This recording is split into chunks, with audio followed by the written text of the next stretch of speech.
শুটিংয়ে পা পিছলে পড়ে গেল পর্ণা। বিস্তারিত জানতে ভিডিওটি দেখুন আর আমাদের চ্যানেলে নতুন হলে সাবস্ক্রাইব করুন। বিপদ একের পর এক লেগেই রয়েছে এবার নিমফুলের মধু ধারাবাহিকের অভিনেত্রীকে ঘিরে। এই সপ্তাহে নিমফুলের মধু টিআরপিতে অনেকটা পিছিয়ে পড়েছে। 7.5 রেটিং নিয়ে প্রথম স্থানে উঠে এসেছে ফুলকি ধারাবাহিক। 6.9 নিয়ে দ্বিতীয় স্থানে কথা এবং 6.8 নিয়ে তৃতীয় স্থানে নেমে গেছে নিমফুলের মধু। চতুর্থ স্থানে 3টি ধারাবাহিক গীতা এলএলবি, কোন গোপনে মন ভেসেছে ও জগদ্ধাত্রী। তাদের প্রাপ্ত নম্বর 6.4। তবে সিরিয়ালে যাই ঘটুক না কেন, এবার কিন্তু বাস্তবে শুটিংয়ে মারাত্মক চোট পেল অভিনেত্রী পল্লবী শর্মা।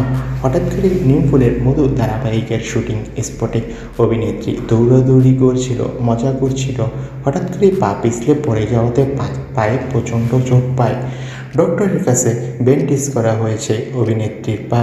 তবে ডক্টর বলেছে ভয় পাওয়ার কিছু কারণ নেই, 2 দিন মেডিসিন খেলেই তার পা ফুলা কমে যাবে। তো বন্ধুরা, তোমরা সবাই পল্লবীর জন্য দোয়া করো, তার পাটা যাতে ভালো হয়।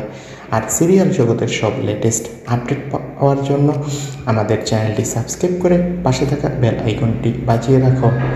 সকলকে অসংখ্য ধন্যবাদ।